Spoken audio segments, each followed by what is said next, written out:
Buenos días, buenas tardes, en verdad, al nuevo ciclo de conversatorios que vamos a establecer en torno a la autoproducción del hábitat por el Facebook de Vivienda Local. Soy Carla Contreras, arquitecta de la organización, y estoy aquí con mis compañeros. Hola, buenas, yo soy Valentina Belli y estamos aquí reunidos para conversar en esta ocasión sobre la autogestión post-catástrofe, en este ciclo de, como decía Carla, de la autoproducción de la vivienda. Segundo ciclo de charlas organizado por Vivienda Local. Eh, Ricardo, hola. Hola, eh, buenas tardes, soy Ricardo, también parte de Vivienda Local y este mes vamos a estar todos los viernes para los que estén interesados en revisar procesos de autogestión en Chile. Vamos a esperar unos 5 minutos para que se conecten las personas y vamos a comenzar con el ciclo.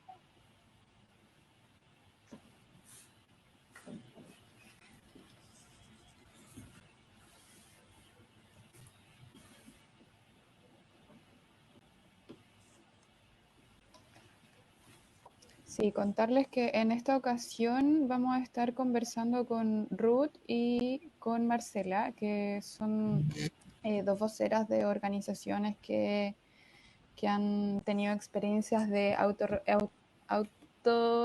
autorreconstrucción, me cuesta la palabra, autoconstrucción y reconstrucción de sus viviendas después de unos incendios que hubieron en el caso de Ruth en Santa Olga y en caso de Marcela acá en Valparaíso. Así que ellas nos van a estar contando sobre toda su experiencia, sobre el origen de su organización y todas esas cosillas. Así que vamos a esperar un ratito para que llegue más gente. Yo no puedo ver acá cuánta gente hay, pero esperamos un ratito y le damos.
Eh, bueno, vamos a dar comienzo. Vamos a presentar a Marcela Yáñez del movimiento Ceniza. Bienvenida. Hola, Hola, bienvenida Marcela. hola, ¿cómo están, Y chiquillos? súper bien. ¿Y tú? Bien, también. Bueno, un poco mezclando el trabajo y la gestión social, que es quizá el desafío que hemos tenido este año, poder un poco mediar entre nuestra vida y el trabajo social, que es muy, muy exigente. Marcela, ¿podrías contarnos primero, a grandes rasgos, por qué nace la organización y cómo se empieza a gestionar Movimiento Ceniza? Mira, cuando ocurre el incendio el 24 de diciembre de 2019, bueno, la fecha ya es compleja, es Navidad, se queman 3 cerros, que son Rocuán, Ramadita y San Roque, principalmente Rocuán y Ramadita, perdón, Rocuán y San Roque. En el sector donde yo vivo se quemaron 150 casas, pero son 450 en total. Se destruyeron poblados, poblaciones completas, o sea, familias quedaron sin su hogar. Y a partir de eso, yo como vecina del sector y muchos otros también, solo vecinos en ese tiempo, nos vimos la necesidad de aportar porque posterior a una catástrofe solo depende del voluntariado. La autoridad jamás va a dar el ancho para poder absorber las necesidades que se ven en ese minuto, o sea, de vivienda, de alimentación, de abrigo, de servicio higiénico. Entonces, toda la primera etapa la vivimos con el voluntariado, que por la fecha llegó mucha gente a ayudar, pero también vimos que había que organizarnos porque había muchas cosas que solicitar a las autoridades y que si lo hacíamos uno a uno no lo íbamos a lograr.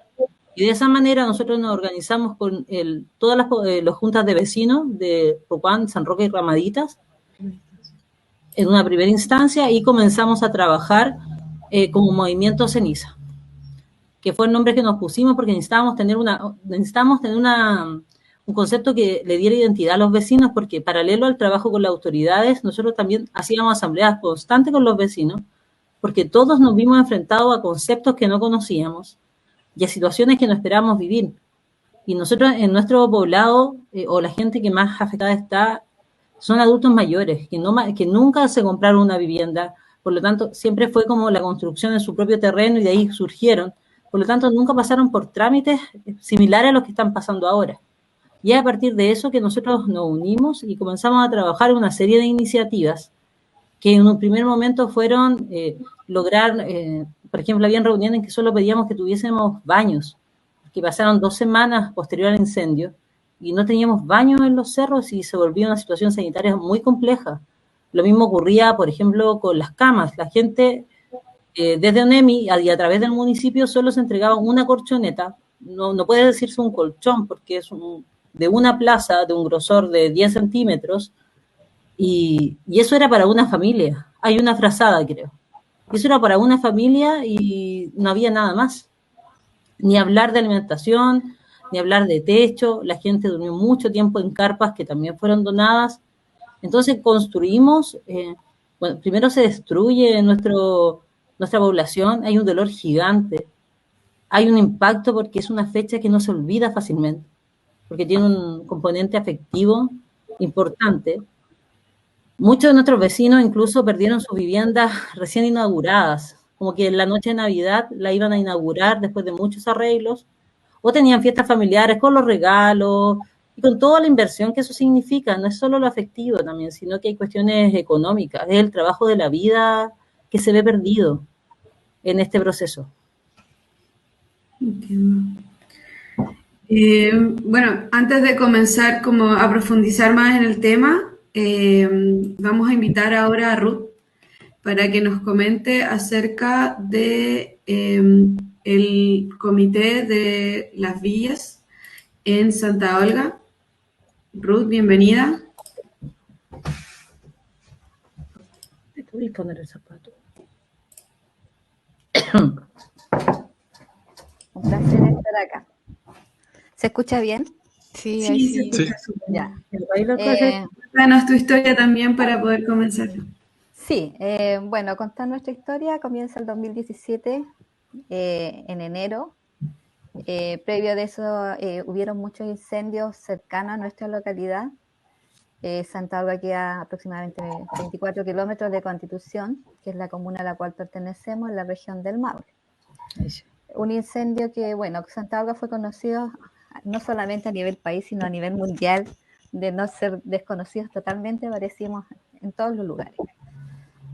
Fue dramático porque acá fueron también 2 villas completas que desaparecieron y otros sectores aledaños a ambas villas, que es Santa Olga y Los Aromas, ¿ya? Muchas familias con sus terrenos propios, otros que vivían en sitios fiscales y otros que vivían de allegados. Todos con viviendas perdieron. Los perdimos, digo yo, porque fui parte de eso. Y fueron, claro, fuimos muchos los damnificados y como comentamos, en primer momento surge el no entender mucho lo que ocurría, el ver que de la noche a la mañana no tenías nada, o sea, ni siquiera ponerte cambiarte una polera, nada, o sea, estábamos tal cual habíamos salido. Y desde ahí uno sufre no solamente por la pérdida personal, sino al ver tus vecinos, especialmente las personas adultas, el cómo se sienten tan desprotegidos de la noche a la mañana. Y como los primeros recursos siempre aparece la mano solidaria que tenemos los chilenos, de alimentación, agua, todo aparece. Pero hubo la necesidad en ciertos minutos, desde mi parte, en ver que todo el mundo, si bien es cierto, se agradece y es fundamental en su primera etapa, pero había que comenzar a pararse y ver cómo lo comenzamos a hacer. Si bien es cierto, habían lugares donde se recibía y se almacenaba y las personas acudíamos a buscar algo donde poder tener por esos momentos, pero veíamos que ya había que pararse y de ahí nace la necesidad de comenzar a organizarse, porque veíamos que todo el mundo acudía por la alimentación, pero nadie se comenzaba a preocupar el cómo vamos a reconstruir o cómo nos vamos a volver a tener nuestras casas, y de ahí surge la invitación. Formamos un grupo de personas en el cual yo me integré y empezamos a golpear puertas a las autoridades, que no solamente bastaba con la alimentación, sino que necesitábamos ver de qué manera iba a ser el proceso de reconstrucción y que realmente los documentos y todo lo que se te pide en ese momento, cuando no tienes nada, todo se hace difícil y te comienza la burocrática, todo aparece, ¿cierto?, de que el papel de acá, el papel de allá, y la gente adulta es la que más sufre.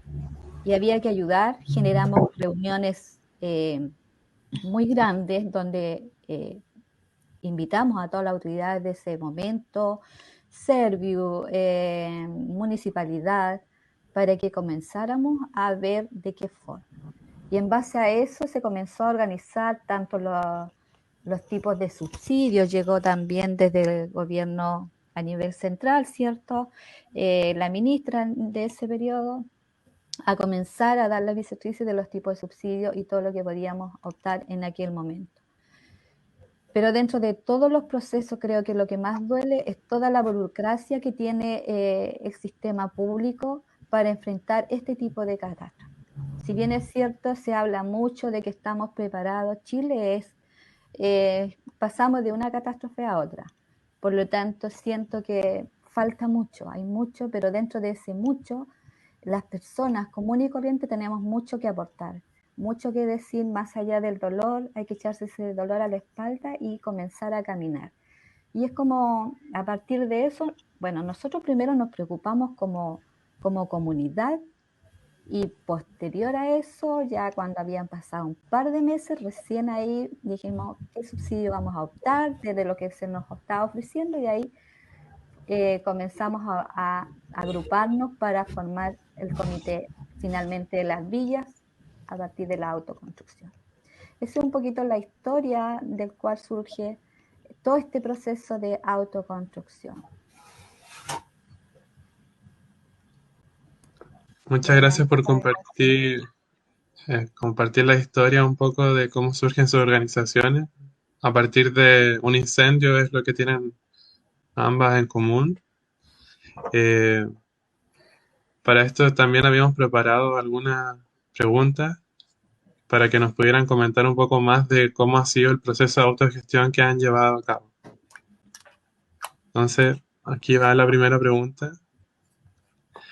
Eh, Primero, ¿por qué se opta por autoconstruir sus viviendas? ¿Es quien desea comenzar? ¿Marcela?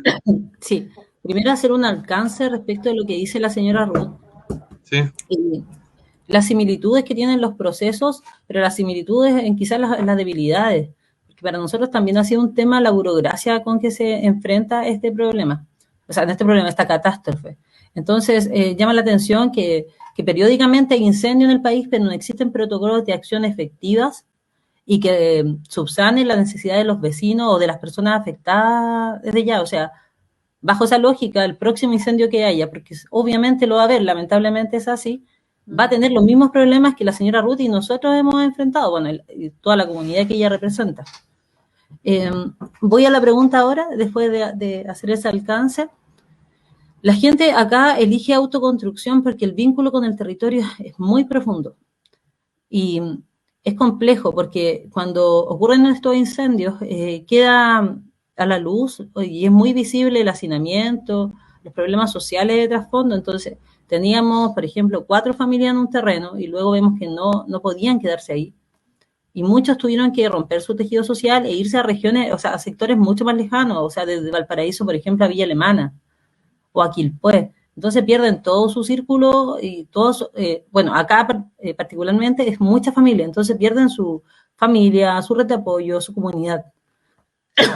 Entonces casi todos han optado, e incluso algunos que los terrenos no son aptos, siempre han tratado de luchar hasta el final por autoconstrucción de su terreno, por 2 motivos. Primero, por quedarse en su territorio y segundo, porque quieren de alguna manera recuperar algo más o algo similar a lo que ya tenían, porque las viviendas que se ofrecen a través de constructoras son de menos calidad claramente y más pequeñas.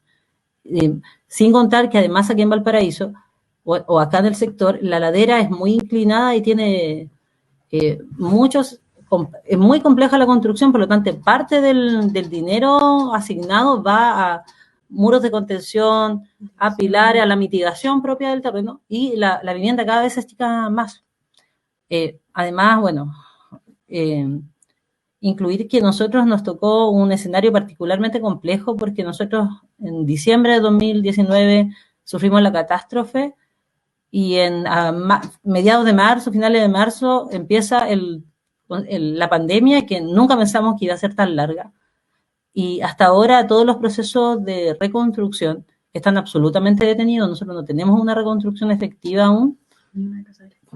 De hecho, hay 2 casas reconstruidas. Una que lo hizo un colectivo de jóvenes arquitectos y restauradores que le hicieron con materiales naturales, usaron el adobe. Y esa es una casa y la segunda la construye la Universidad de Santa María con una vivienda que se llama Fénix, que es sustentable y ha ganado varios premios. Pero el resto de la población sigue, o sea, 2 viviendas, 450 familias, y el resto sigue esperando la construcción y además capeando en la pandemia que ha sido muy, muy compleja.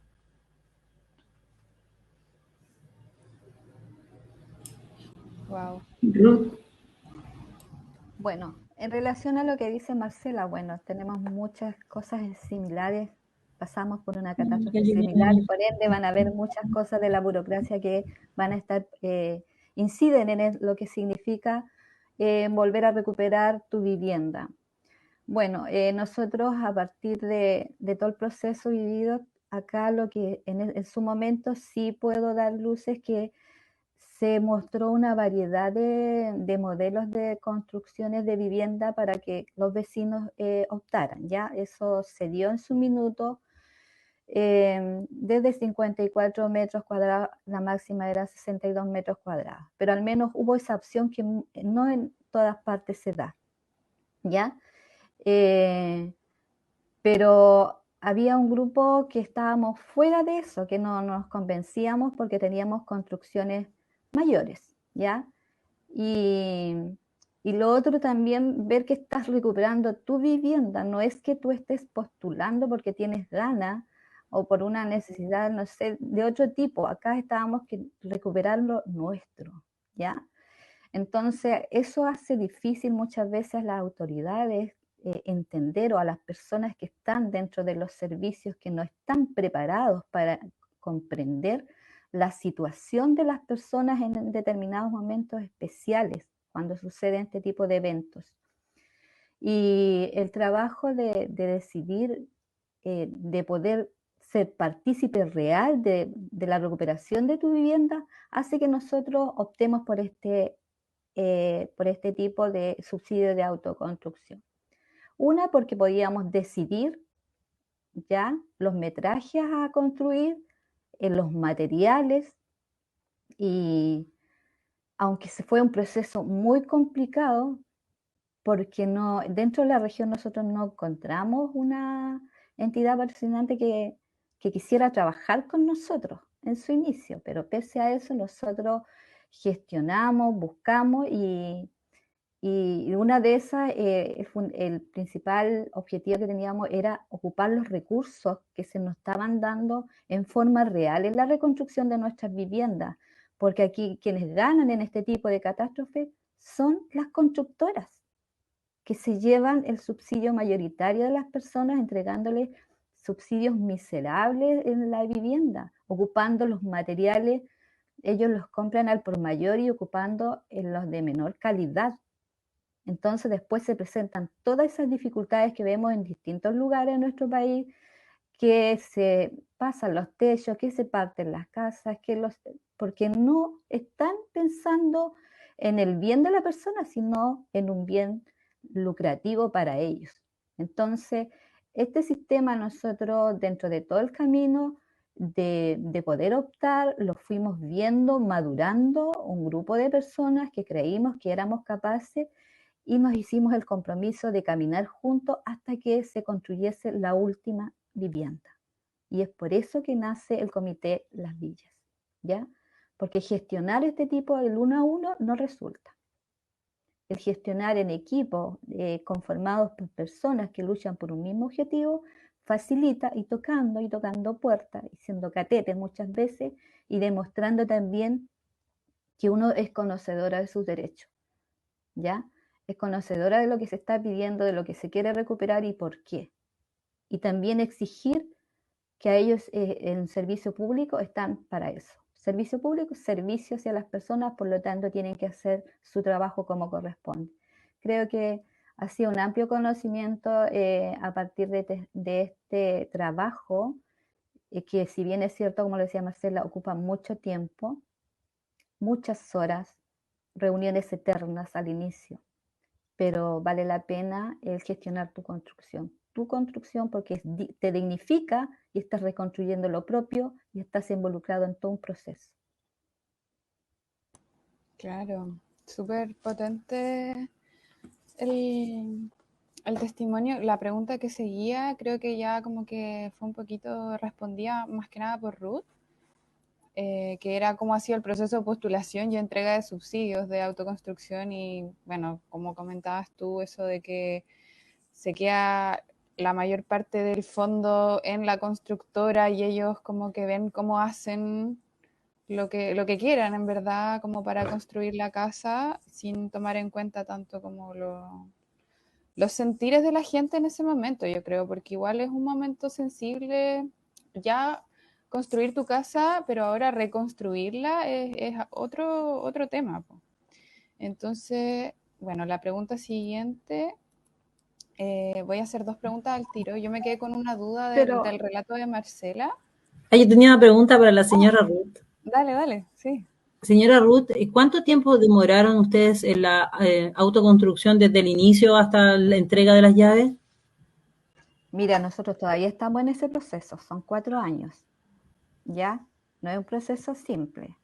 Por eso digo que la burocracia es la que hace que este proceso sea lento.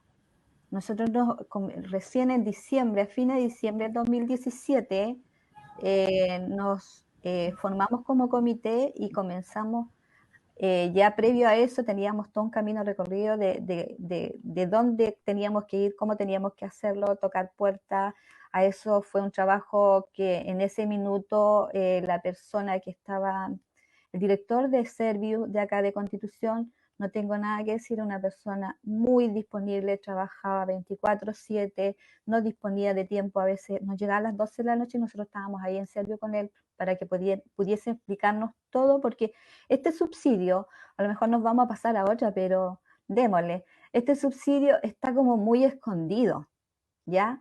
En su minuto, subsidio, no, inmediatamente las constructoras te presentan todo, pero el subsidio de autoconstrucción estaba como escondido porque las personas no respondían y se van a veces. ¿Por qué? Porque hay un trabajo. Es necesario que los equipos de Serviu, la gente que está atrás, que le gusta estar en oficina nomás, salga a terreno y haga la pega. Esa es la verdad, ¿ya? Entonces, a partir de esa vivencia que nosotros tuvimos, y como digo, la primera etapa, también dentro de todo, la ministra de su tiempo, ella fue abierta en decir que existía esto. Lo que pasa son, como en todo lugar, en los escalones inferiores muchas veces donde uno comienza a encontrar todos estos pero serán capaces, no, pero se les va a complicar, no, pero si no hay nadie, no importa, nosotros en algún minuto nos vamos a demorar a lo mejor 5 años, pero nosotros vamos a encontrar a la constructora, nosotros vamos a tener apoyo de una entidad y vamos a lograr nuestra vivienda. Ese fue el tesón que nos unió a nosotros en ese momento como comité. Bueno, sí, pues mi pregunta para Marcela era eso, un poco como que lo de ustedes es más reciente, tú decías que hay 2 casas nomás como hechas ahora. ¿Las demás están en qué? ¿Onda se están gestionando? ¿Están ahora como recién formándose? Porque Mira, dieron la me da emergencia, un minuto, perdón. sí, Es que dale. Marcela me preguntó en relación a las casas. Yo realmente como tengo esto de hablar mucho de repente, me fui me explayé en otro sentido. Bueno, nosotros en este minuto tenemos 5 casas ya entregadas, de 11, ¿ya? Las otras están ya casi a muy poco tiempo de entregar las llaves, en esas estoy yo, de las últimas, y solamente por comenzar de cero una sola vivienda, pero que ya está con los materiales y todo el terreno dispuesto para, ¿ya? Eso es, entonces, no es un proceso a corto plazo por la burocracia, vuelvo a insistir, en eso quiero ser insistente. No es por la disponibilidad o el empeño que puedas ponerle tú. Ahora, lamentablemente, se suma la pandemia, también es un pero para poder agilizar los trámites. Pero de que se pueden disminuir los tiempos de los procesos, sí. Pero eso va a depender mucho del estar ahí y del insistir, ser insistente, porque muchas veces, como no se vive en tu realidad, en tu propia vida, no te ha pasado, muchas veces eso te hace indolente al sufrimiento del otro. Y aquí hay que demostrar que hoy día nos pasó a nosotros, pero como decíamos, otro día le va a tocar a otro, y por favor, aprendan de todo lo que hemos vivido de catástrofe, aprendan a ser más eficientes ante la necesidad de las personas, ¿ya? Porque no somos números, somos personas.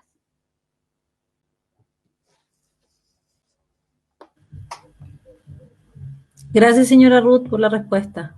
La verdad que, bueno, comparo el proceso porque ella va mucho más avanzada que nosotros, pero también fue 2 años antes. Y es la burocracia, lo mismo que hemos criticado nosotros, y hemos hecho el ejercicio mental solamente de decir, ¿qué hubiese pasado si le entregamos, no sé, el dinero del subsidio a las familias? Lo más seguro es que en este minuto estarían muchas de las casas construidas, porque ya es más de 1 año y medio.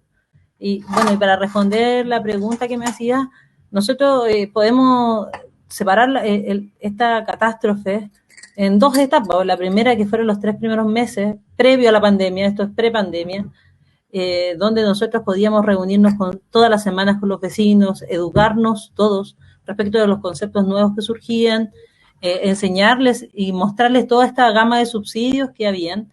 De hecho, vinieron los chiquillos de vivienda local y expusieron a los vecinos también.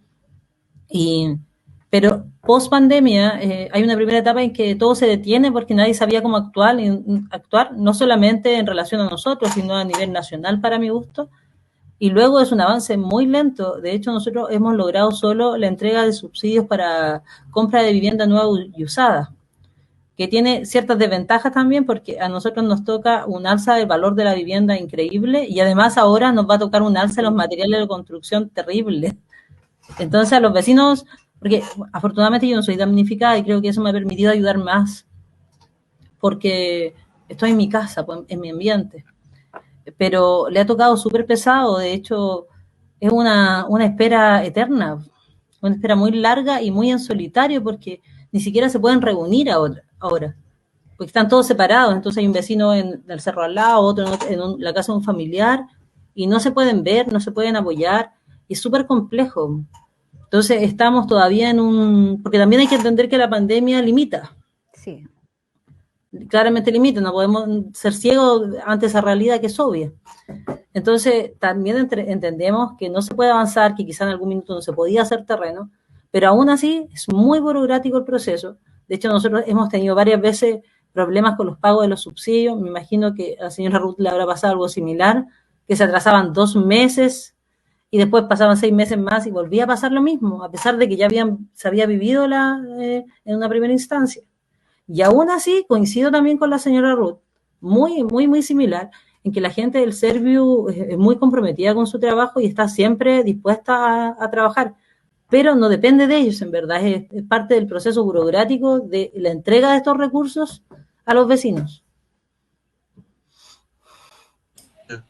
Dentro de ese mismo tema que estábamos conversando sobre los subsidios, a diferencia del caso de Santa Olga, Marcela, al parecer a ustedes el subsidio de catástrofe no se les presentó inmediatamente, ¿cierto? Cuando nosotros, la primera como actividad social que hicimos como agrupación fue solicitar la zona de catástrofe. Y fue gracias a un azar que la conseguimos porque justamente el mismo día hicimos un punto de prensa en el Congreso y justo ese mismo día estaba en ese entonces el ministro de Interior, Blumen, ex candidato constituyente, normal que no salió, y él estaba en el lobby de la ley antibarricadas. Nosotros lo vimos en todo ese proceso, lamentable. Y fue por eso, fue por el azar que pudimos conseguir la zona de catástrofe la primera vez, y este año nuevamente la renovamos porque la zona de catástrofe se asignó y prácticamente no se usó porque no hay reconstrucción. Y ahora este año estuvimos cerca de 2 meses presionando por todas las formas posibles, conseguimos que los senadores y diputados de nuestro distrito elevaran la solicitud y con eso, bueno, más una serie de presiones, reunión con el ministro o con otros senadores y con eso logramos que se renovara. Pero aún así es insuficiente, porque a pesar de que la ley dice que se van a asignar recursos y personal para que esto avance más rápido, el avance no es tan rápido. Y además se suma el ambiente sociopolítico que ocurre actualmente, que obviamente la política siempre juega en contra del ciudadano común, que queda en medio de esta pelea de los lados políticos, pero que finalmente se centra en esa discusión y no en a qué van a trabajar, que es la gente. Entonces, todo eso ralentiza todo el proceso de reconstrucción porque en verdad el objetivo final no es quizás lo más importante para las autoridades, no es que la gente tenga su vivienda, es que la gente esté tranquila y no moleste. Pero que viva en una vivienda digna, que la vivienda tenga las condiciones que necesita, no es una preocupación de la autoridad, que además tiene una mirada muy sesgada de lo que es la vida en los cerros, por ejemplo, acá.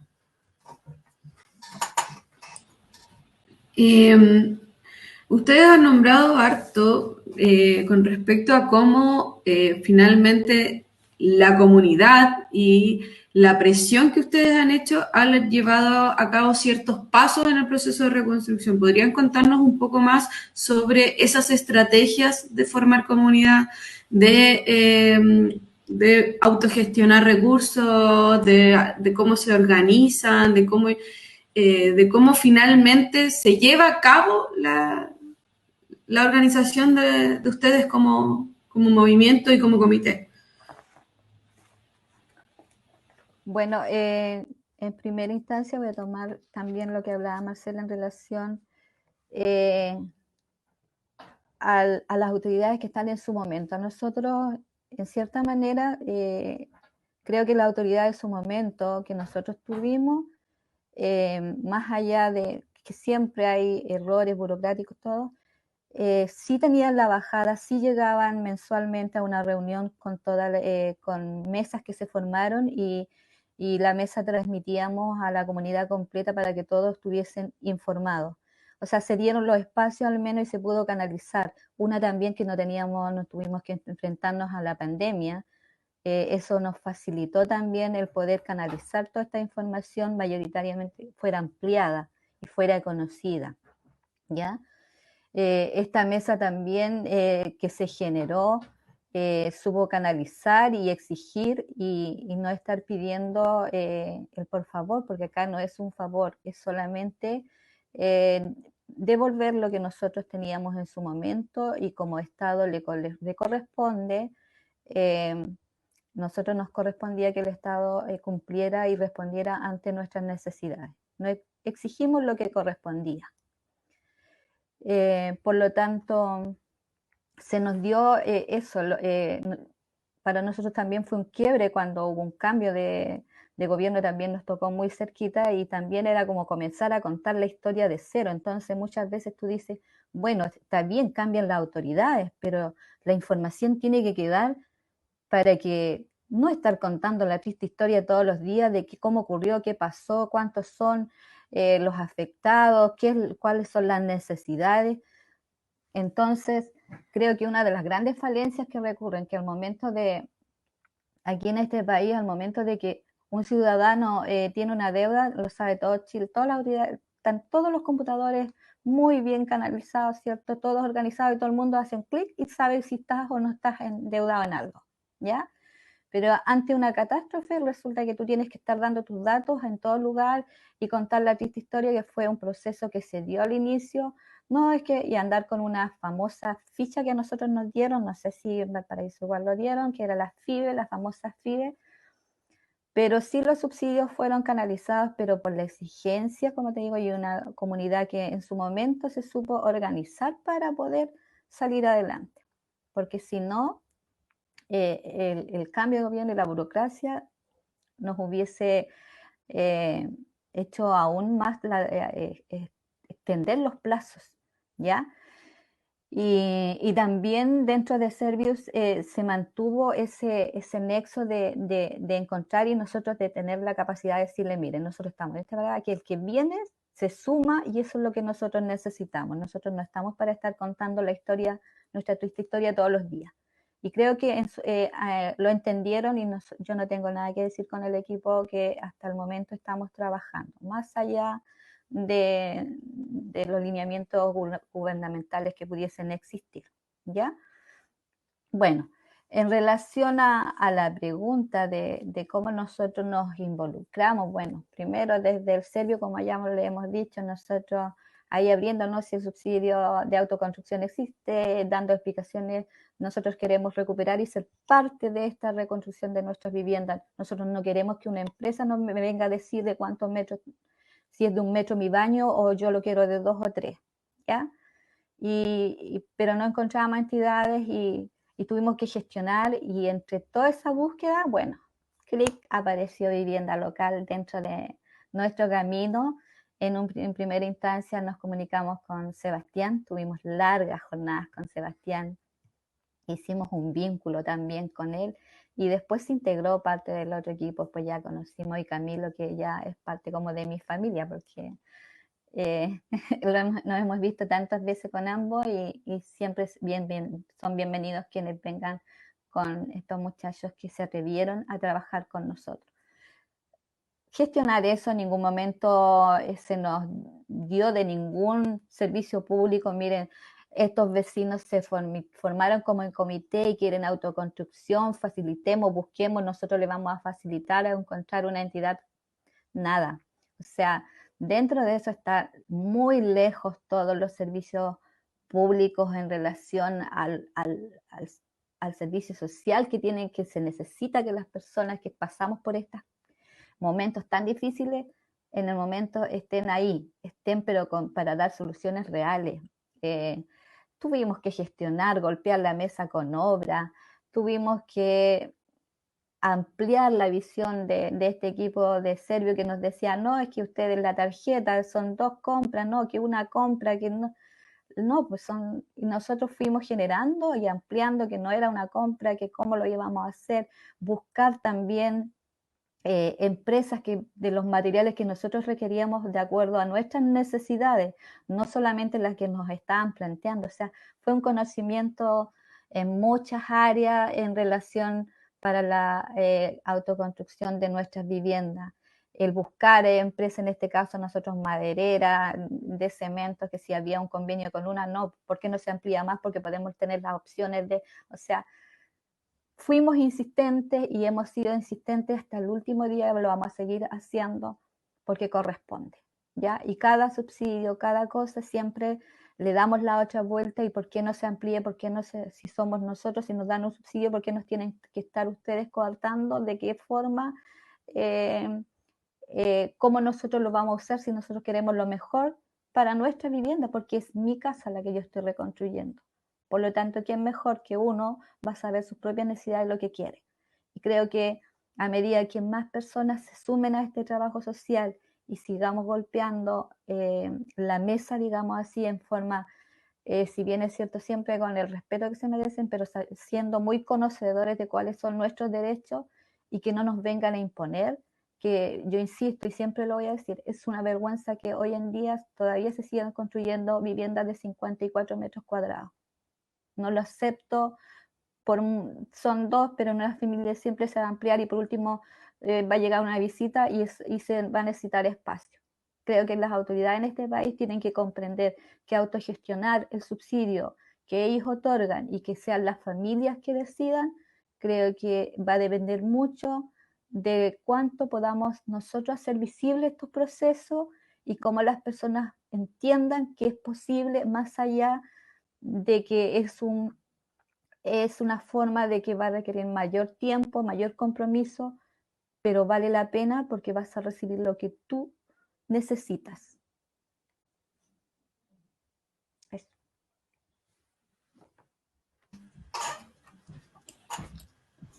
¿Puedo hablar?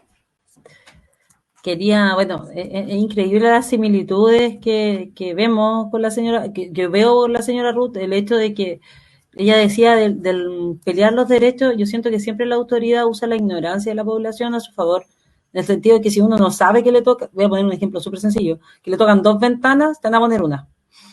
Así es, así nomás. Y lo van a usar constantemente. Entonces, y para responder la pregunta también, nosotros, posterior al incendio y la primera etapa, que es muy caótica y que solo se centra en necesidades muy básicas, como dijo la señora Ruth, todos se preocupaban de dar comida, pero no de qué iba a pasar después de la reconstrucción. Empezamos a educarnos. Nosotros nosotros los dirigentes conseguimos que arquitectos nos contaran, otras dirigentes que habían vivido la misma experiencia, pero en 2014 también nos hicieron pequeñas capacitaciones de lo que se nos venía, porque desde la autoridad, que era la encargada real y en quien recaía la responsabilidad de asesorar y acompañar a los vecinos, no se tuvo esa respuesta. Por lo tanto, fue una gestión nuestra, en conjunto con los vecinos, de acompañarnos, de explicar, de simplificar el vocabulario también, porque a veces se entrega muy técnicamente, muy rápido, y los vecinos necesitan que entender, pues, si al fin y al cabo, si el receptor no entendió lo que le están diciendo, no sirve de nada una reunión o una información. Entonces, nosotros nos centramos primero en organizarnos, reconocer los derechos que recaían en los vecinos, en reconocer lo que tenían derecho a recibir, Y también aprendimos a presionar también porque, como la señora Ruth decía que había que golpear la mesa, nosotros nos dimos cuenta que la única manera en que la autoridad se movía un poquito más rápido era a través de los medios. Cada vez que nosotros en los medios reclamábamos lo que es obvio, porque no estábamos pidiendo nada que no fuera lo básico, los derechos, no era una discusión sobre si íbamos a poner paneles solares o no, ni siquiera era tener techo. Entonces, fue esa, y así aprendimos con los vecinos, y los vecinos también se empoderaron de sus derechos. Cuando no había pago, ellos hacen barricadas en forma autónoma, ellos protestan, ellos bajan al centro, y ellos mismos también llaman a los medios y denuncian la falta de responsabilidad de la autoridad y la falta de prontitud en las respuestas, porque claro, nosotros nos toca ya la circunstancia del incendio es complejísima, destruye mucho a las personas. De hecho, nosotros hemos perdido ya a 2 vecinos que se fueron sin ver su casa reconstruida. O sea, sus últimos recuerdos van a ser sin casa y en medio de una pandemia muy, muy compleja. Entonces, eso es lo que nos complica a nosotros, y la manera en que logramos organizarnos es la única manera de quitar un poco y de recuperar lo que es nuestro, porque lo mismo que dice la señora Ruth, no es una limosna, no es una caridad, esto es un derecho y tiene que ser entregado con la dignidad que corresponde.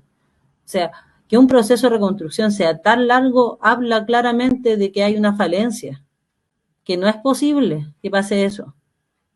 Son 5 o 6 años donde el deterioro físico, mental y social es altísimo, y que no es recuperable porque la autoridad solo se preocupa de que o tiene o no tiene techo, pero por ejemplo las secuelas emocionales de una catástrofe como esta nunca son tratadas. Los vecinos quedan con los traumas, y si pueden lo gestionarán en forma particular, pero si no se lo bancan el resto de su existencia nomás. Entonces es súper complejo porque desde la autoridad solo busca entregar lo mínimo, y depende de la población y de su dirigencia y de la organización que logre conseguir un poco más.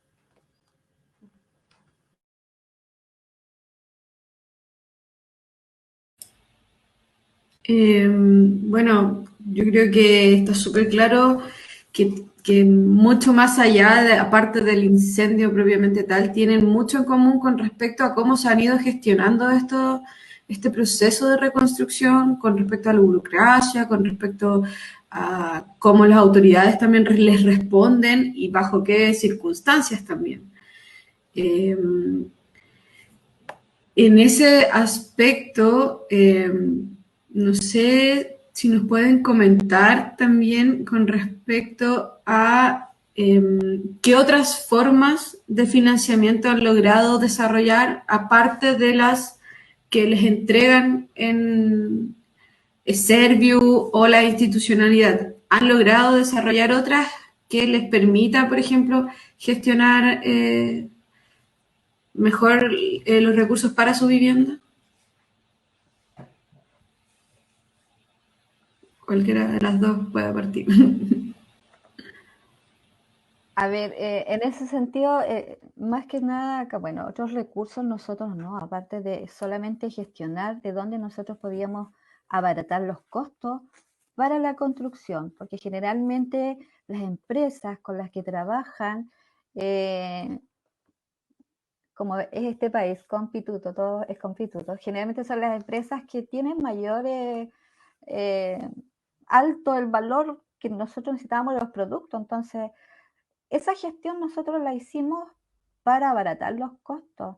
A nosotros en un inicio algo tan simple, nos pedían madera de un determinado de una determinada ferretería, cuando teníamos 6, 7 empresas de madera, pero el camino estábamos rodeados de empresas madereras, y no generar un convenio y después ir a pagarle más encima el doble a un comercio era como ilógico. Entonces, cosas tan simples como eso, nosotros tuvimos que generarla y buscar y hacer entender de que nosotros teníamos que ver dónde nos podíamos abaratar esos costos, porque era nuestro dinero. Nosotros como dueñas de casa, la mayoría siempre se vemos enfrentadas a muchas mujeres, sabemos lo que es la economía, entonces una moneda más nos servía para, por último, una tablita más, para quienes construían con madera. Esa gestión que finalmente el equipo lo terminó entendiendo, ha servido incluso para ampliar, nosotros acá al menos tenemos el otro subsidio que es de una bosca que permite el agua esté caliente. En este minuto no me acuerdo el nombre específico, pero son unas UEFs que se dan sobre el subsidio, ¿ya? Para la adquisición de este producto. Entonces, en su minuto también no tenía que ser este modelo y este modelo, pero no, pues si nosotros no queremos ese modelo, si a nosotros nos están dando una cantidad de UF, nosotros tenemos que ver cómo lo queremos y de qué forma, y bueno, si algún vecino tenía la posibilidad, ¿cierto?, de poner un poco más de dinero y adquirir otro modelo, tiene que darse la posibilidad si no se lo está pidiendo, simplemente quiere algo que le acomode a su bienestar dentro de su hogar, ¿ya? Entonces, esa gestión nosotros fue generalmente siempre hacia Servio y las instituciones que tenían que proveernos de los materiales y recursos que nosotros necesitábamos.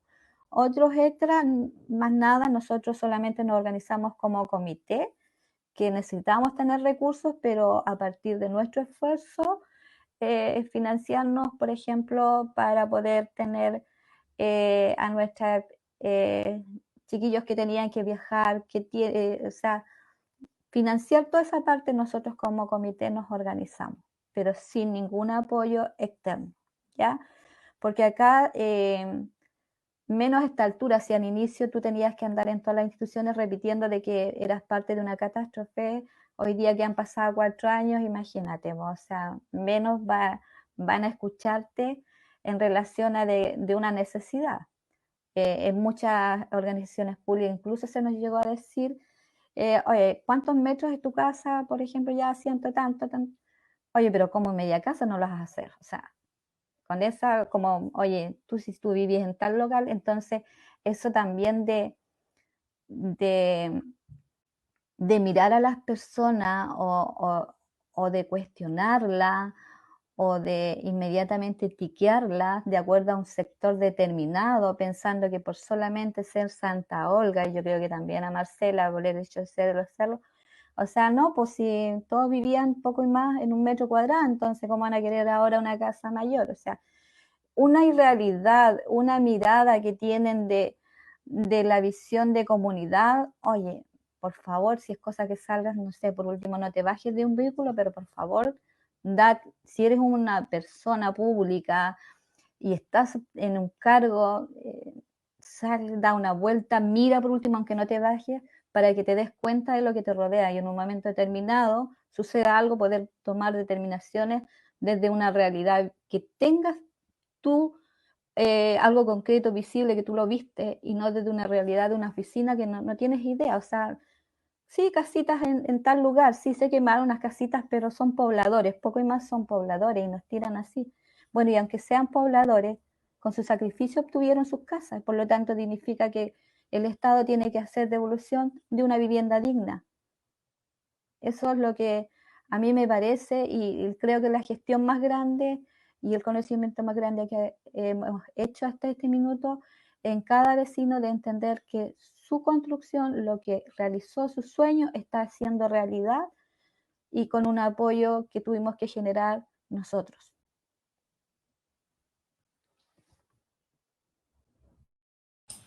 Marcela. Hoy escucho a la señora Ruth respecto de todo el camino que nos queda a nosotros, y me agobia un poco, debo decirlo. Nos queda tanto todavía. Bueno, nosotros, en cuanto a la gestión de recursos, nosotros nunca no llegamos todavía al momento de la reconstrucción efectiva. Estamos recién en el proceso de asignación de recursos. Cuando ocurre la pandemia, como agrupación, nosotros decidimos, ni siquiera no decidimos, tuvimos que atender necesidades súper básicas, como la alimentación, y estuvimos un año con una olla común que alimentaba a parte de los sectores afectados Y luego con la pandemia ya no era solo las personas afectadas por el incendio, sino que eran las personas afectadas por la cesantía, eh, por la falta de trabajo. Y toda la comunidad, bueno, también trabajamos buscando ayuda psicológica con la Escuela de Psicología de la Universidad Católica, que atendía a algunos vecinos que tenían problemas emocionales anteriores a la tragedia y que posterior a eso se agudizan y mucho.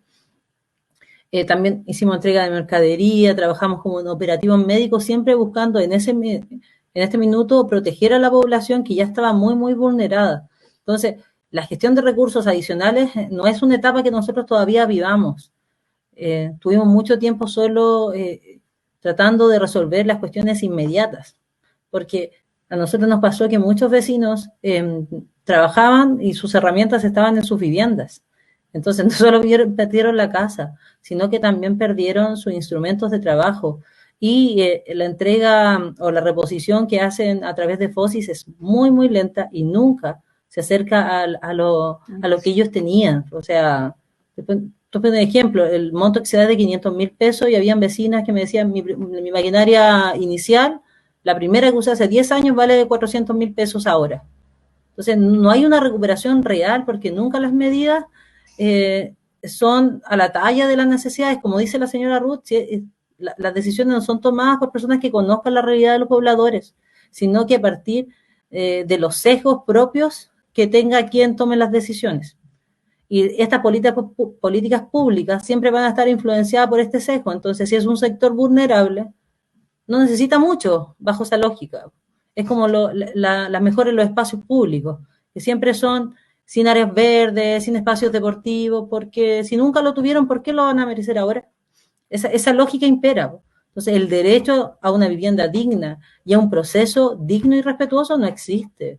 O sea, los vecinos no pueden estar no sé, con mucha ansiedad porque no saben si el pago va a llegar o no va a llegar cerca de cierto tiempo, viene la reconstrucción o no, y la cuestión se lentifica, pero tampoco es que se le explique, que se respete tanto al poblador que se le diga disculpe, no hemos podido avanzar en este trabajo por este y este motivo, sino que espere, solo espere, sin mucho más que eso. Y eso es quizás lo complejo de este proceso, que se vuelve inhumano. En verdad, aunque nosotros insistamos en que son seres humanos, que son familias, que tienen los mismos derechos, ante la autoridad siempre se terminan transformando en un número, y esa es la lucha que se termina dando.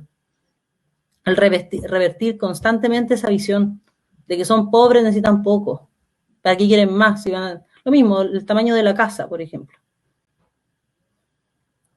Sí, yo quisiera, o sea, como me quedo dando vueltas el término que ocupaste como del respeto, porque al final todos estos procesos, si bien se supone que vienen del gobierno, así como para ser muy literal, al final terminan siendo un círculo vicioso. Ellos mismos, como decía Ruth, tienen el pituto para la constructora, tienen el pituto para los proveedores, y al final les faltan el respeto porque se aprovechan de la catástrofe que están viviendo ustedes, ¿cachai? Eso, bueno, no sé, era como un descargo en verdad, pero lo encuentro súper valiente a ambas. Estar ahí como al pie del cañón con la organización, y qué bacán que se encontraron ahora. Como que siento que se pueden dar mucho apañe, mucho feedback, sobre todo de Ruth hacia Marcela. Ojalá que queden en contacto. Creo que a medida que demos a conocer más este tipo de autogestión,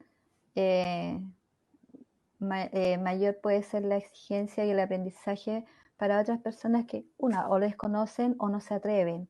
Pero a medida que se organizan, pueden verse ellos realmente cumplidos. Que son lentos, quizás sí, pero valen la pena. Dentro del camino, igual que Marcela, en mi comunidad hay muchos vecinos que partieron sin llegar siquiera a ver su casa, y eso es una realidad que ocurre y que duele, porque lo que uno como dirigente en su minuto también gestionó, y siempre para mí hubiese sido ideal que siempre se comenzara a construir desde las casas de los adultos mayores, que eran parte de nuestra comunidad, ¿cierto? Pero como hay todo un tecnicismo, que no, que por manzana, que primero esto, entonces creo que también hay falta una visión en realizar una priorización dentro de una comunidad al gestionar ante estas catástrofes. Creo que los que más sufren en este sistema, claro, son los adultos mayores porque son más apegados a sus cosas, ¿ya? Y muchos de ellos estuvieron muy malitos y lamentablemente ya perdimos muchos vecinos. Entonces, ¿por qué esperar que sucedan? Y eso es lo que molesta cuando hablamos de números. Son personas que tenían sueños y que en su momento se fueron con sus sueños y ni siquiera alcanzaron a verlo. Ese sueño que supuestamente les iban a devolver, y que fue tan lento el proceso que no alcanzaron, ¿ya? Así que al cielo nomás y esperando que descansen algo que no lograron acá, a todas esas personas que a nivel país están padeciendo y hoy en día también dentro de la pandemia lo estamos viendo, ¿ya? Números, números, números, pero dentro de esos números también hay seres humanos y eso es lo que tenemos que prevalecer en todo momento. Y también ver que dentro de este proceso hay un aprendizaje técnico, Marcela, de muchas cosas que uno va, yo al menos no tenía idea de lo que era un plano, lo aprendí hoy en día a verlo muy bien, no es mi área es otra, pero fueron 1000 cosas de aprendizaje y poderlo bajar a los vecinos. Creo que eso reconforta lo más, no hay pago más reconfortante que eso. Ver la felicidad de un vecino cuando me dice mi casa me la entregaron, oye, fabuloso. Entonces, creo que eso es marcar camino en una sociedad tan individualista a la cual nos enseñaron, a cual los diferentes destinos de país, de gobierno, quisieron llevarnos a ser totalmente individualistas. Las sociedades tienen que volver a ser sociales. El que te importe el otro, el que te importe lo que le está pasando, porque es un ser humano, es parte de nuestro país y si no, es parte del mundo, más allá de las fronteras. Entonces, a medida que humanicemos más, seamos más conscientes del otro, vamos a ir mejorando y vamos a ir canalizando todos estos servicios, estos beneficios que están y que pueden ser posibles, que todo chileno que lo necesite lo obtenga, pero para eso hay que visibilizarlo.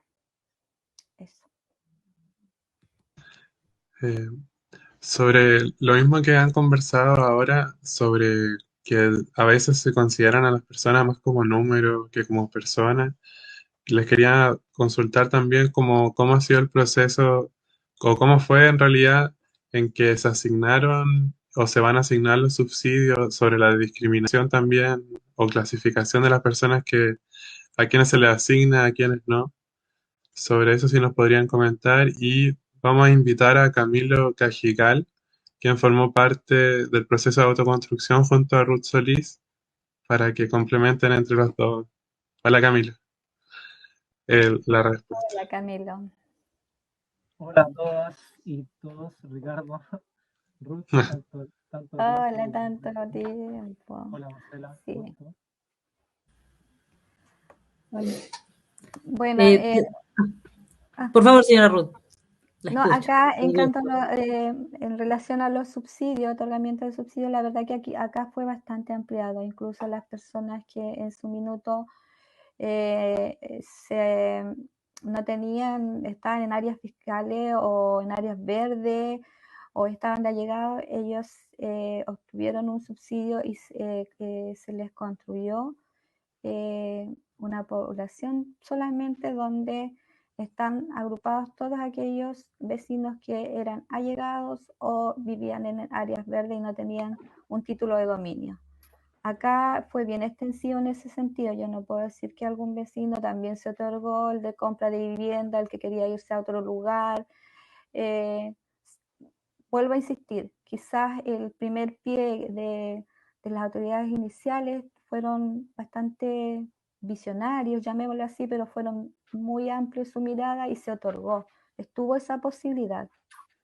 Por lo tanto, creo que eso también, si, más allá de que aún se estén construyendo viviendas y que no esté el 100%, sea un proceso lento, se les dio la posibilidad de los diferentes subsidios que en su minuto se les dio a conocer a cada vecino.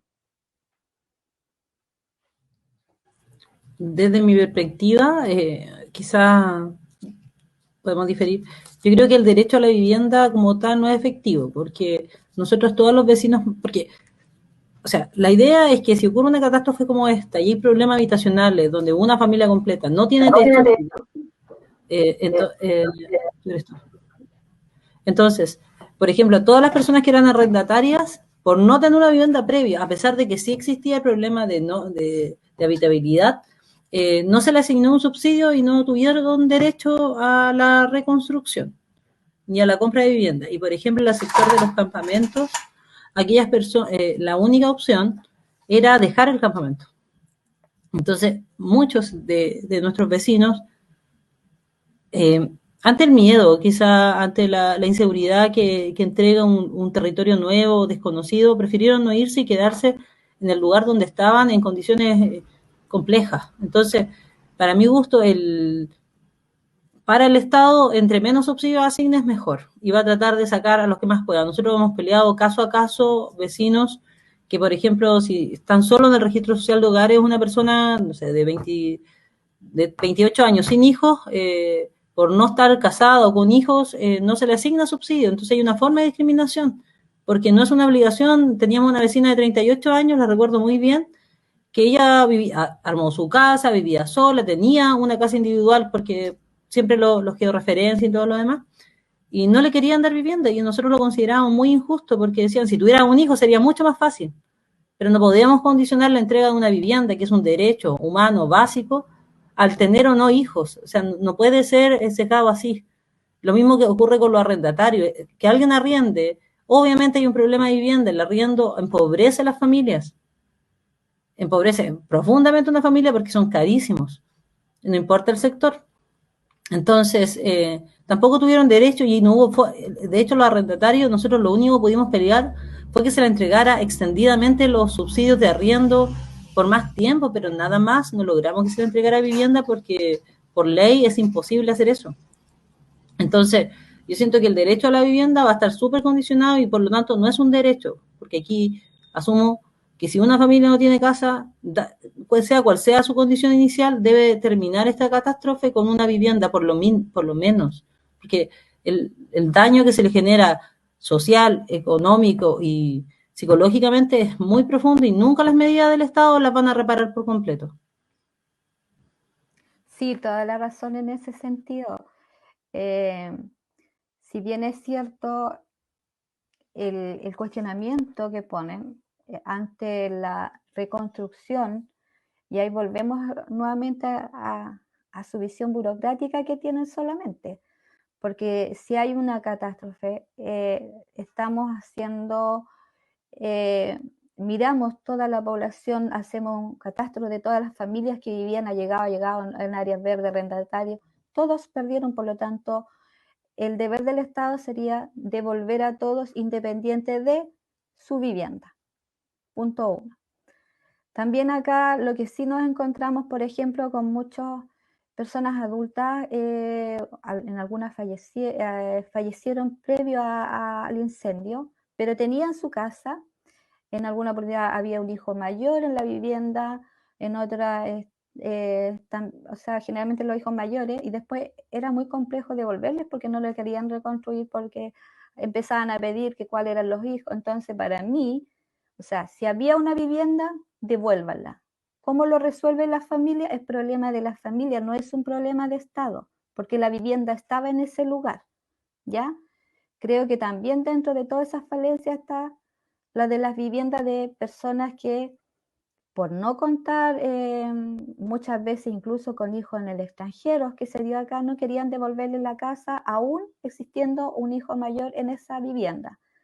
Entonces, ¿cómo tratan de hacer trabas a un proceso tan doloroso en su momento y dejar a una persona fuera porque simplemente no cumple de acuerdo a lo que ellos tienen registrado dentro de sus cuadernitos y de su mente, ¿cierto? De que no les corresponde porque lo dice una cláusula en algún minuto, en alguna parte que a alguien se le ocurrió. Pero cuando estamos enfrentados en este tipo de situaciones, se tiene que ampliar a que había una comunidad dentro de ese lugar y cada persona que vive tiene que recibir o devolverle el bien que tenían.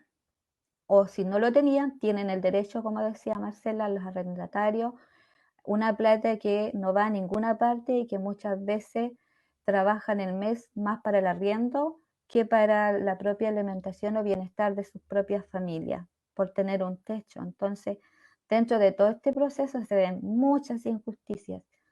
Sí, para hablar de reconstrucción y contar todo el proceso que uno ha vivido, yo creo que nos faltarían horas para ver en detalle. Aquí lo estamos viendo solamente en la parte ampliada, digamos, y poniendo los puntos en algunas cosas que son necesarias hacerles visibles. Y como digo, una de esas es que cuando hay un bien tiene que ser recuperado, especialmente en este tipo de catástrofes. Sí, totalmente. Ahí nos damos cuenta como de la falta de aterrizaje que tiene el papel, ¿o no? Como con toda la práctica, con todo el terreno. En ese sentido, me gustaría aprovechar que entró Camilo para preguntarte, Camilo, cómo fue en la práctica esto de la reconstrucción, esto de la burocracia que hablábamos con Ruth y Marcela, qué rol jugó Vivienda Local, estos arquitectos que llegaron a terreno a apañar un poquito, a bajar la información, a traducir esa información que en ese momento quizás Ruth y su organización no entendía, porque recién Ruth nos contó que ahora sabe leer planos, que ahora entiende más de ese lenguaje que es muy lejano para la gente que no dibuja o que no ve esas cosas, po, y que está súper bien igual hacerlo. Entonces, cuéntanos un poquito. Vale, mira, antes quisiera como también tocar unos puntos que estaban... ¿No te escucháis, Camilo? ¿Aló? ¿Ahí sí? Ahí sí. Bueno. Ahí sí. Ya. Quisiera complementar también algunos puntos que tocaron anteriormente Ruth y Marcela. Por ejemplo, en relación a esta burocracia que existe, efectivamente hay una falta de resiliencia en relación a los procesos vividos, ya que cada vez que ocurre una catástrofe es como si se partiera casi de cero. Entonces hay que volver a comenzar a reunir información, a estudiar hacia atrás. No existe como una continuidad en el desarrollo evolutivo de un proceso o de cómo se debiese enfrentar un proceso. Otra falencia también que tiene que ver es la dependencia del centralismo. O sea, por ejemplo, la mayoría de las catástrofes suceden en regiones y al final siempre todo termina en tenemos que preguntar a nivel central, tenemos que esperar la notificación o la aprobación de nivel central, o sea, de Santiago. Entonces hay un centralismo que también retarda el tema en torno a las decisiones y a la acción, ¿ya? Existe también que es parte de lo complejo de aplicar un subsidio de autoconstrucción asistida, porque es complejo, sobre todo para el Estado, ¿ya? Porque, claro, requiere una atención y un recurso, un gasto de recurso mayor que frente a una solución que puede entregar una constructora que al final cobra todo, ¿no? Ellos presentan el proyecto y después cobran con el cheque del subsidio. En relación a esto también, creo que existe o existía cierta desconfianza en relación a lo que a lo que puede hacer la gente cuando se le entregan recursos, ¿cachai? Siempre está como este mito urbano o como noticia de que, no sé, tú le pasáis plata a la gente y se la va a gastar en televisores de 80 pulgadas o cualquier cosa innecesaria como para la situación, ¿ya? Entonces creo que esto viene a demostrar lo contrario, que en verdad si tú le entregas recursos a una familia para reconstruir su vivienda, ellos van a responder de buena manera porque pueden, o sea, porque lo necesitan, ¿cachai? Porque son capaces de hacerlo. Entonces, me parece una buena muestra de la rigurosidad y de la entrega que puede tener una familia en relación a cómo administra sus gastos, ¿cachai? Bueno, y obviamente a cómo quiere vivir. Si al final se trata de eso, cómo yo quiero vivir dentro de mi casa, ¿cachai? Yo no me voy a encasillar en una caja de fósforo o en lo que sea que me estén imponiendo, porque no quiero vivir así, pues no es la forma en que yo me proyecto viviendo, ¿ya? También hay un tema en relación a las capacidades o a la capacitación de la gente que entra a tratar estos temas. Por ejemplo, a nosotros como arquitectos del equipo de vivienda local, tuvimos que hacer como de circo pobre, ¿cachai? Éramos los arquitectos, éramos también un poco psicólogos, un poco asistente social, un poco de todo, ¿cachai? Porque claro, llegar a conversar con las familias que habían vivido un proceso de shock, ¿cachai? Y que tienen como todas las emociones y todo lo que vivieron a flor de piel, no es como tan sencillo, ¿ya? Entonces no hay tampoco como una preparación profesional, al menos desde nuestro ámbito en relación a eso. Y otro punto que creo que es importante también es el tema de la comunicación. Siempre estos procesos se prestan para la información y la contrainformación, ¿cachai? Entonces, hay mucha información confusa y que en verdad no sirve. Entonces, creo que transparentar los canales y tener una bajada bien clara en relación como al proceso y al transcurso del proceso es súper importante. Y me parece que en Santa Olga eso fue como más efectivo que lo que ha sido en Valparaíso. También estamos trabajando en la reconstrucción del 2019 y la verdad, como dice Marcela, está muy lento, ha sido, bueno, por toda la contingencia, pero además ha sido como engorroso también. Como que no hay nada, no hay, bueno, no sé si ahora, pero no ha habido claridad en relación como, ya, aquí están los recursos, este es el formato y démosle, ¿ya? Ahora, en relación como a los comités o a los vecinos que optan por la autoconstrucción, primero tienen que ser, o sea, yo me saco el sombrero en verdad porque hay que ser valiente, porque ellos ponen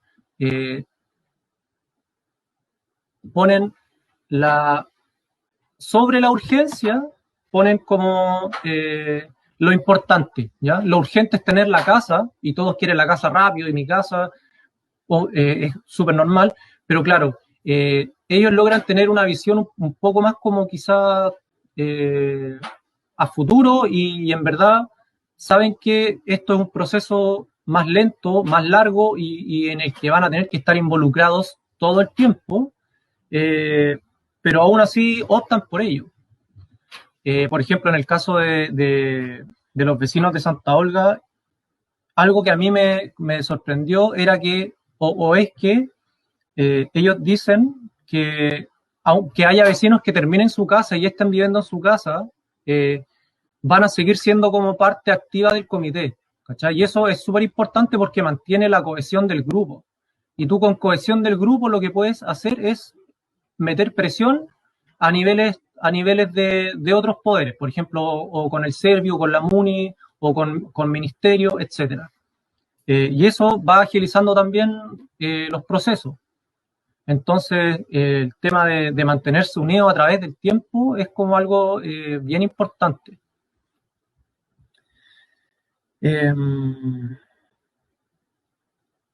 También algo que dijo Marcela, que me pareció como bien relevante y que está amarrado también al tema como del shock, es que no hay un tratamiento emocional posterior con la familia. O sea, eso es pero súper importante y no se toma en cuenta.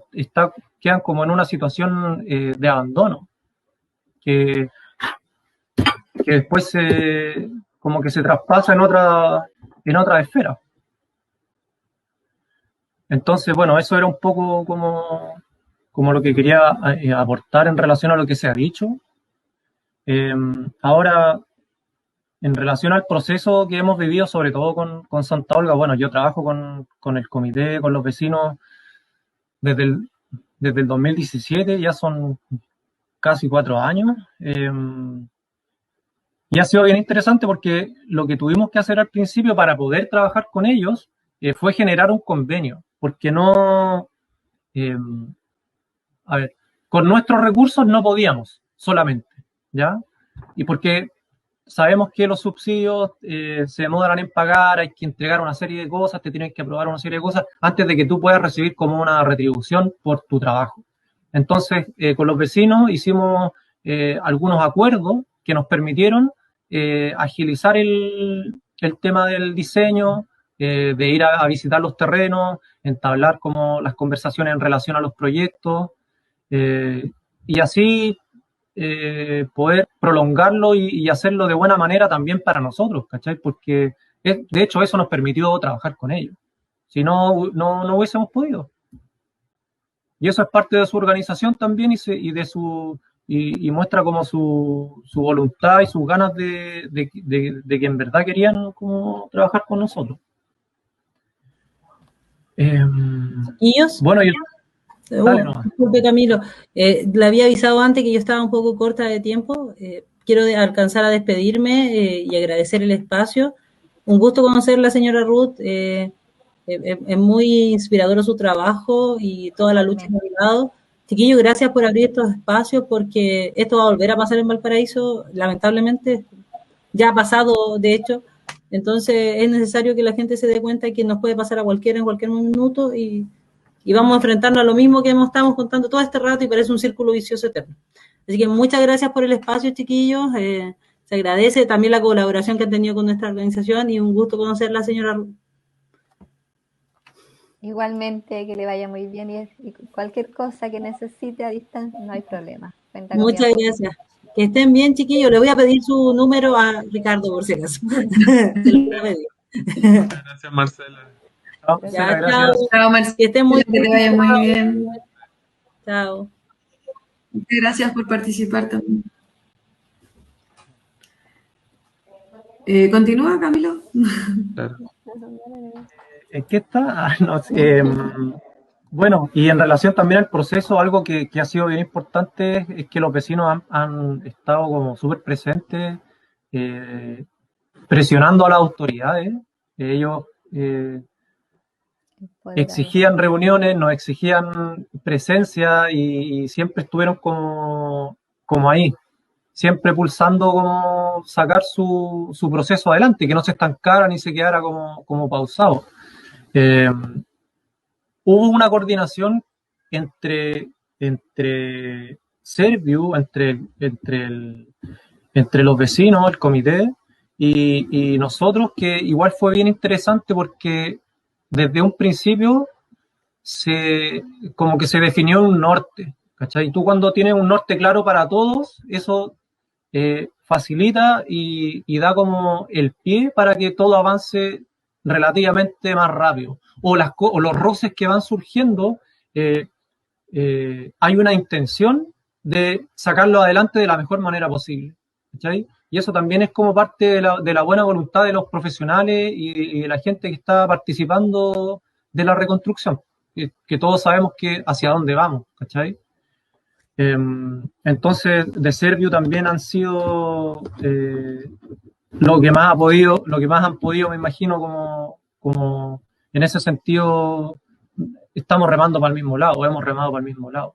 Al menos así lo percibo yo, no sé si Ruth lo percibe tan así, pero al menos la información y la comunicación que hemos tenido ha sido como bien fluida, ¿cachai? Entonces las cosas se van tratando de solucionar lo que va apareciendo, porque siempre aparecen cosas, ¿no? O sea, estamos hablando de construcción, entonces siempre hay cosas, se van solucionando lo mejor que se puede. Eso. Sí, es que dentro de eso fue muy importante, como dices tú, Camilo, el estar presente, el gestionar, el en cierta forma exigirles que tenían que hacer su trabajo, que no se les estaba pidiendo más que eso, y que comprendieran que era un proceso en el cual dependíamos mucho de colocar todas voluntades para poder salir adelante. Y también siempre no quedarnos a la espera de una solución, sino que buscarla, plantearla, dar soluciones, ir a buscarla y ser insistente y persistente en el tiempo. Creo que eso ha generado que incluso más allá de la contingencia que estamos viviendo, al menos hemos tenido reuniones, se sigue manteniendo y ellos saben que existimos y que estamos ahí y que ante una necesidad están prestos para dar una solución o informar al respecto, cosas que se ha ido haciendo desde lo muy básico, como es que no debería ser, pero es desde el respeto, que eso debería estar sin necesidad de hacerlo presente, sino que tiene que ser parte de nuestra esencia humana. Pero hoy en día el comité, incluso hasta para unas entrevistas, primero se les solicita la autorización, porque sin nuestra autorización no se pueden estar publicando nuestro proceso de trabajo, que después es muy fácil mostrar lo que ha sido el sacrificio de nuestro esfuerzo de cada uno de los vecinos, mostrarlo como obras de determinadas personas o de determinados gobiernos. Entonces, aquí hay una gestión de un comité que buscó, que armó redes para poder sacar sus proyectos adelante. Bueno, señora Ruth, tenemos una pregunta en Facebook para usted. Dice, hola, muy buena la conversa. Tengo una pregunta para Ruth. ¿Qué respuesta tuvieron las instituciones al momento que el comité decidió empoderarse del proceso de reconstrucción? Como todas las instituciones siempre van a colocar peros, pero más allá de los peros, nosotros fuimos con muchos argumentos demostrando de que lo que nosotros estábamos exigiendo era válido porque era lo que nos correspondía, no estábamos pidiendo nada que fuera fuera de lo que era en este contexto que era de autoconstrucción, de la reconstrucción de nuestras viviendas. Creo que a medida que tú abres canales y eres claro en que tienes un objetivo y se lo planteas a las personas que están en determinados cargos, finalmente terminan entendiendo y se suman a tu trabajo. Creo que eso es lo que nosotros logramos con este equipo de Servio que nos acompaña y que pese a todos los cambios que han existido, cada uno de ellos, los que se fueron sumando, la primera cartilla que nosotros le leíamos, el que viene aquí se viene a sumar a un proceso, no a estancar nuestro proceso, sino a que esto avance con la disponibilidad de gestionar para en bien del beneficio de la construcción de vivienda. Creo que eso es lo que no se tiene que perder, el objetivo inicial dentro de este camino y ser persistente. Vuelvo a insistir, si las autoridades tienen que escucharte porque para eso están.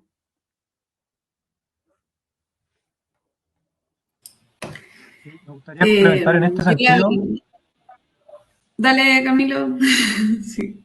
En verdad, nuestra como labor o ejercicio dentro del proceso ha sido más técnico que nada y también como de consultoría, de consulta, porque en verdad los vecinos, el comité, eh, se empoderó tanto que al final ellos están, o sea, han gestionado todo, desde unirse para conseguir mejores precios en los materiales hasta gestionar una reunión con una ministra o presionar para que se cumplan efectivamente ciertos plazos.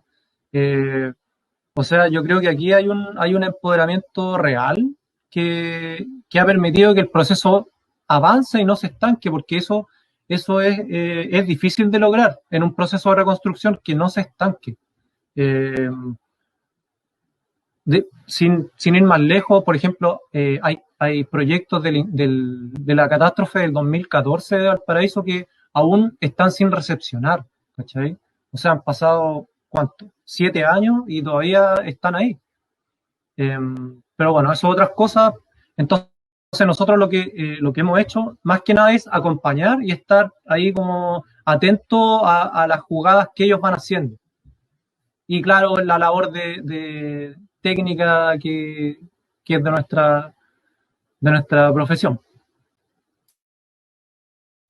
No, y lo otro súper importante también es que el comité acá con la entidad es uno solo, entonces siempre respaldamos y eso creo que también es fundamental porque nosotros no nos hacemos ajenos cuando en algún minuto se ha presentado alguna dificultad, nosotros estamos ahí detrás y presionando también, o sea, hacemos equipo y eso es súper importante también dentro de todo este proceso, hacer equipo. Acá no puede ser que la entidad haga una cosa y un comité haga la otra, sino formar equipo, porque eso va a dar mayor peso ante los servicios que les corresponda, resolver ciertas situaciones que uno va necesitando en estos procesos.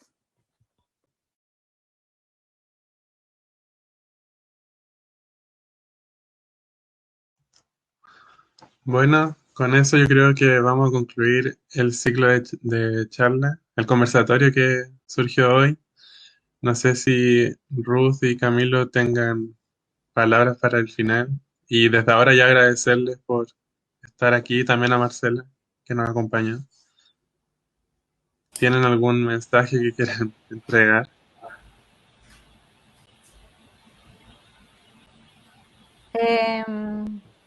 Yo de mi parte primero agradecer la oportunidad de poder visibilizar, ¿cierto? Todo lo que corresponde a lo que es autoconstrucción, lo que nos ha tocado desde nuestra situación vivida, de nuestra catástrofe, y, y siempre siendo muy positiva en que es posible salir adelante. Retomando un poquito también lo que es lamentablemente en este país la parte de salud mental es lo que no aparece en ninguna situación y lo vemos tan patente hoy en día, o sea, no es una prioridad, no está dentro de las prioridades del sistema de salud y menos lo va a estar en este tipo de situaciones. A diferencia de Marcela, nosotros como fue en verano, también eso ayudó mucho porque hubieron muchas manos generosas de profesionales, de psicólogos que llegaron y al menos en un periodo de febrero-marzo hubo contención emocional y eso también ayudó bastante dentro de lo que fue nuestras comunidades, tanto de Villa Los Aromos y Santa Olga, que son los sectores donde a nosotros nos correspondía trabajar, por eso nuestro comité se llama Las Villas. ¿Ya? ha sido un proceso, si bien es cierto, es largo, pero que yo mirándolo desde mi perspectiva es reconfortante el ver ya vecinos que están dentro de sus viviendas contentos.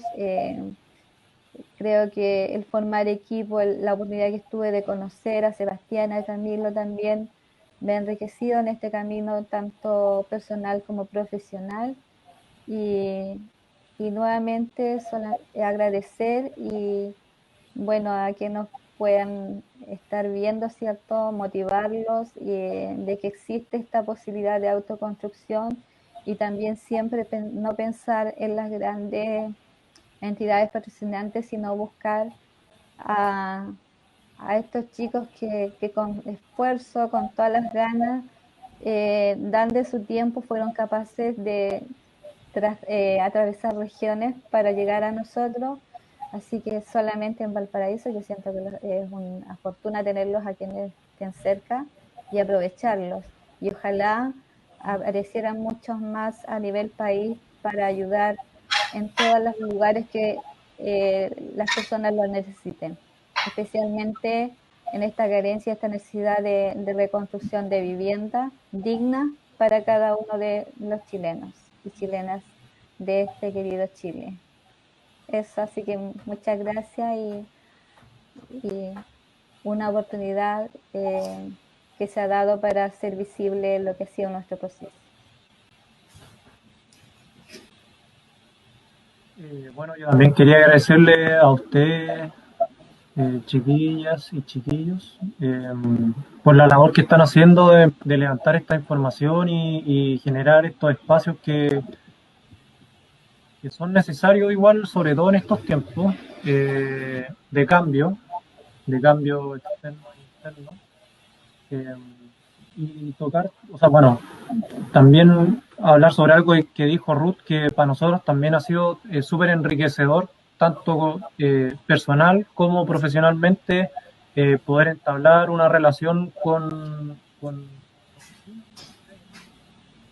ya que, bueno, tenemos una conexión especial porque, claro, nosotros cuando viajamos hacia allá compartimos, de hecho, yo me quedo en la casa de Ruth, me he quedado también en otras casas de vecinos, entonces ahí ya hay algo como de familia que se va formando. Y también estos lazos como que se hacen importantes porque te van afianzando y te van demostrando que en verdad se pueden lograr las cosas cuando hay voluntad. ¿Cachai?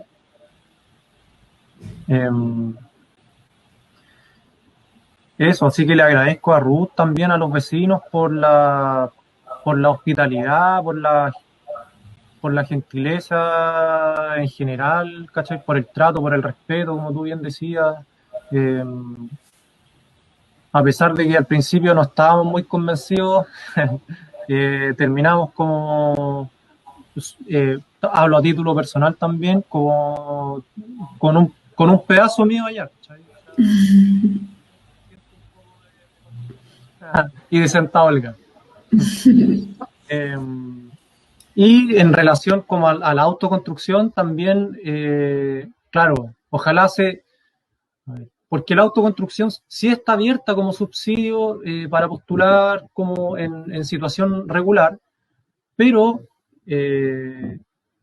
no es como aplicable o es aplicable de una manera muy compleja, ¿ya? Entonces no hay profesionales que les interese trabajar mucho en ese tipo de pega, ¿cachai? Está como en el papel, ¿no? Como decían por ahí. Y el papel aguanta harto. Entonces también invitar a la autoridad, a quien sea necesario para que en verdad este tipo de subsidios y de formas de trabajo, más que de subsidios, se puedan dar de buena manera y sean aprovechadas por la gente, porque en verdad somos nosotros mismos los que salimos favorecidos de eso.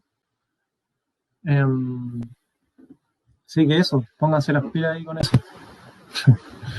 Gracias, chiquillos, por la invitación. Se pasaron. Sí. Bueno, yo también quería agradecer a Ruth, a Camilo y bueno, Marcela, que ya no está, por contarnos su experiencia.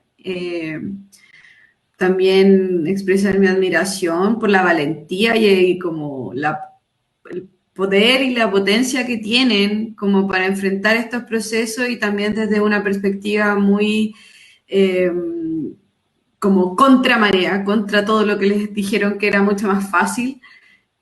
Así que en verdad agradezco poder compartir estos espacios con ustedes y nada, mi admiración para ambas. Creo que Marcela también escucha esto. Ojalá, un honor estar acá con ustedes, escuchando su testimonio. Aprendiendo más que escuchando, es como que, wow, tanta información que hay que bajar y aplicar. Súper necesario. Con esto cerramos la conversación y vamos a dejar invitado también a la gente para el segundo conversatorio del ciclo, que es la próxima semana, el viernes también a las 7 de la tarde, y vamos a hablar sobre soberanía alimenticia y también sobre soberanía constructiva. Eso. Muchas gracias a todos por participar y por seguir estos conversatorios. Chao, nos vemos. Muchas gracias. Chao. Chao.